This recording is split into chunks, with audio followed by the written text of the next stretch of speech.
7 years ago, I was given the opportunity to create a TED Talk with the charged question, what matters to you? As a 14-year-old girl, the question proved extremely difficult because I was in a weird space where everything mattered to me. So I attempted to break down the aspects of my identity as a way to answer the question. I used that to introduce myself as the girl who thrived off the type of laughter she had with her friends that made her stomach hurt, as the girl who believed so strongly in the strength and perseverance of her community despite witnessing the many failures of the systems around us, as the girl who wanted nothing more than for everyone to get along without a hint of strife or malice. Now, I'm happy to be here as the newly turned 21-year-old woman who moved across the country alone at just 18 years old, who started her graduate degree at 20 years old shortly after being elected as the sole representative of over 98,000 college students across the Commonwealth of Pennsylvania, as the girl who still FaceTimes a group chat full of her friends at the slightest inconvenience just to hear one of them say that everything will be okay, as the girl who honestly had a really rough last semester but is trying hard not to let that affect the way that she thinks of herself. The power and passion of young women has always mattered to me. So much so that the slightest inkling of doubt in myself increases my desire to prove myself.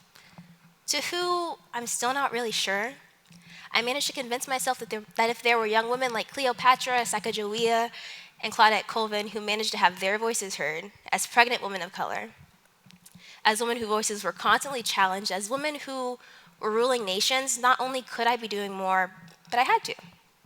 My toxic trait became Superwoman syndrome.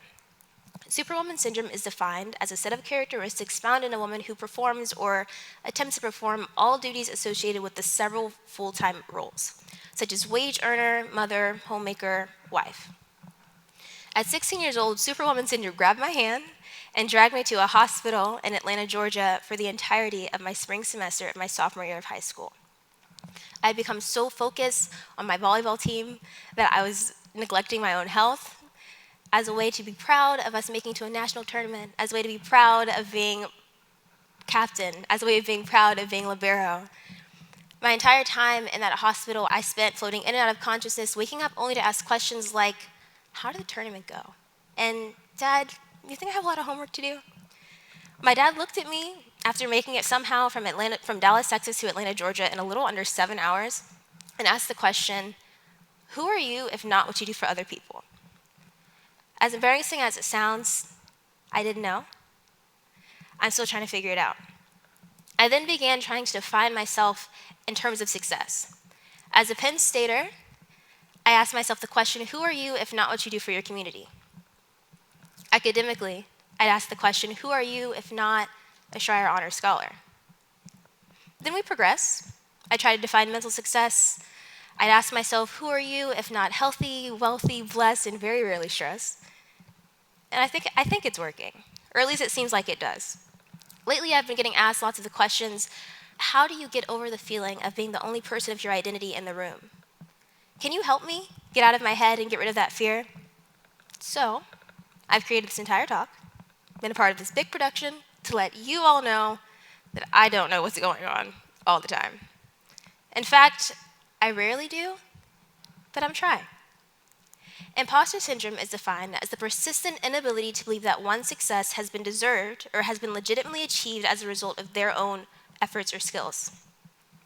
Imposter syndrome as a feeling is sitting in the back room of Schwab Auditorium with every speaker from this conference and wanting to hide in a corner because you feel like you're surrounded by people who are just slightly cooler than you are.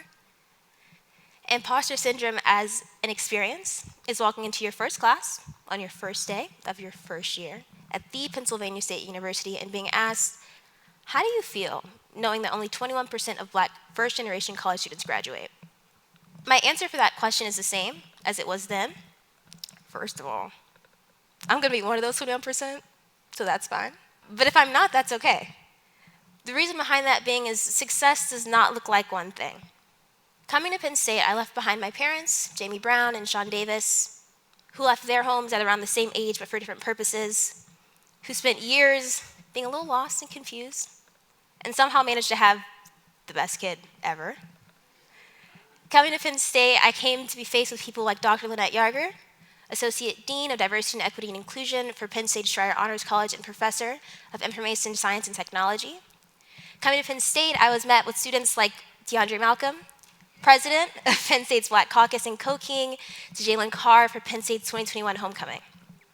Coming to Penn State, I was blessed with Alicia Wellington, my personal meteorologist, with the ability to go to literally any graduate school of her choosing. And as amazing as I recognize and I know that is, I can't do all that. And I don't really want to. So what does that mean for me in terms of success as it's defined in my story, that I can't or don't want to do all of those things? I'd say it emphasizes that I am the master of my own fate, the captain of my own soul. I am writing my story. Here at Penn State, it's impossible to believe that you can do everything as much as you'd want to. Every morning I roll over, I wake up, I choose to be Superwoman or Janiyah, sometimes both, sometimes I don't really want to be either. But I recognize that my story and the narrative does not end until I choose to do so. My advice to you, everyone sitting here, is to recognize that your story does not end until you do so. As you grow, as you learn, as you're figuring out who you are outside of what you do for other people, all I can ask is that you own it and let it be yours. Thank you.